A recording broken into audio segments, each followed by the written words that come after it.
والله ما لاقين زمن ذاته عشان نكتب، عشان كده رسلنا لكم تسجيل صوتي، وانا اسف يعني للانقطاع، بس كنا شويه كده مشغولين مع اداره المعركه، لكن نطمن الجميع ان شاء الله انه الامر يمضي الى نهاياته بكل ثبات وثقه، والجعجع في الإعلام وفي قناة العربية والحدث والجزيرة واتفاق جدة والهن، ده كله كلام مريسة ساي، لا بيقدم لا بيأخر.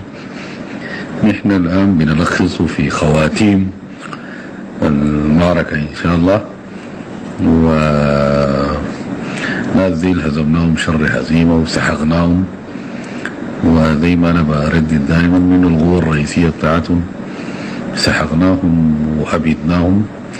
فضلت شوية جيوب كده صعالين كده حايمين في نص الحلة ومدسين وسط المواطنين ومدسين في المستشفيات، فذيل بنتعامل معهم بعمليات نوعية وعمليات بتاعت غناصة وقوات خاصة وقوات مهام خاصة، كل شيء بزمن وكل شيء ناس موجودين، يعني ناس المحترفين اللي بيشتغلوا الشغل ده موجودين. فالحمد لله الامور يعني ماشيه تمام التمام. يمكن نحن يعني انتهينا بنسبه 95%، المتبقي قليل جدا الحمد لله. فمره ثانيه بنعتذر عن هذا الانقطاع، والخرطوم امنه ومستقره عدا بعض الجيوب، والناس دفعت ثمن غالي جدا من حياته ومن راحته ومن خدماته، كهرباء، مويه، اتصالات، شبكة انترنت، صحة، امتحانات الشهادة السودانية.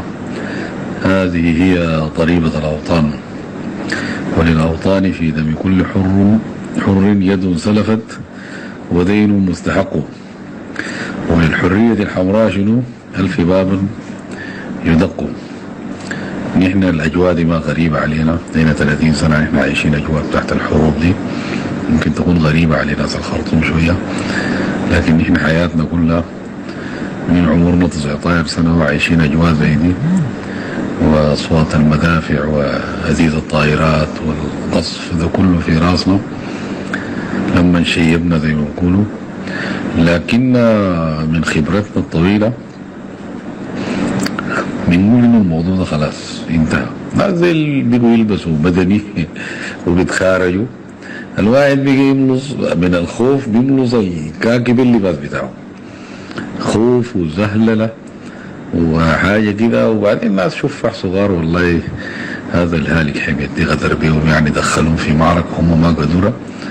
الواحد يعني لما الطيران ده يضرب والصواريخ دي تضرب بزهل الرسمي، في ناس اللي احنا مسكناهم والله فاقدين شبكه عديل كده، لانه اول مره في حياته يسمع صوت صاروخ وصوت مدفعيه وشواظ وهيلمانه قيامه رابطه زي دي. هم مفتكرين الحرابه دي كلها بس كلاشات وتك تك تك تك، مفتكرين كده. اول مره يسمعوا الشو دي ما حصل، سمعوها قبل كده. يعني انت بتكون واقف قاعد في عربيتك في امان الله، فجاه كده بتلقى نفسك في الاخره، ده ما شافوه قبل كده اصلا يعني.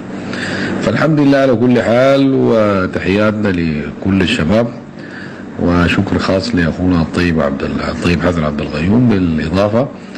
ونسال الله سبحانه وتعالى انه يعيد للبلاد امنها واستقرارها، والعاصمه حترجع زي ما كانت، والسودان بلد جميل وبلد حلو بناسه الطيبين والحلوين، وما بتاثر يعني، تتأثر بعض المناطق، لكن الدولة السودانية قاعدة وجيشها قاعد وشرطتها قاعدة وأمنها قاعد.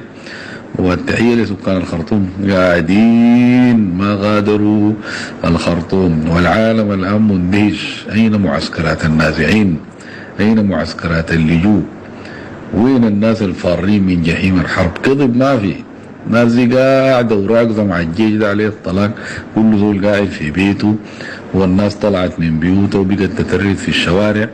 والدعاوى ديل مع كل يوم الخرطوم دي بقت ليهم نار جهنم عديل كده، لأنه معركتهم الآن بقت ما مع الجيش، معركتهم مع المواطن السوداني القاعد في بيته، انت حرمته من علاجه، كهربته، مويته، لا وكمان قليت أدبك، بقيت تخش تسرق بيته، تسرق عربيته، منحته يمشي المستشفى وكذا.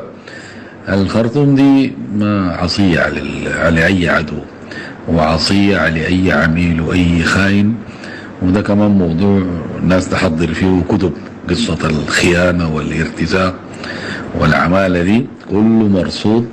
لكن الآن لا صوت يعلو فوق صوت المعركة، الناس شغالة عشان ما تنهي هذه المعركة بأقل خسائر ممكنة.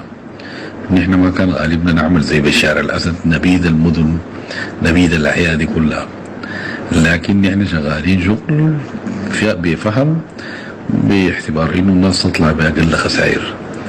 لكن والله الطيران الحايم فوق والمدفعية دي والصواريخ دي ناس شغالة بتغنية بتاعت القمر الصناعي السوداني. ما في ناس كتار ما حيصدقوا الكلام اللي انا حقوله ده. انا حرسل لكم فيديو شوفوه، ده من المحل اللي انا قاعد فيه. ناس شغالة بتغنية بتاعت القمر الصناعي، ومش عربية بتاعت دعم ذريع. والله لو سايق عجلة معاي بالخرطوم دي شايفينك، كان جاي من دارفور شايفينك. عشان كده بلقطوا فيهم، لقيتهم ذاتهم ما مصدقين اللي قاعد لقيتهم تمروا ذاته.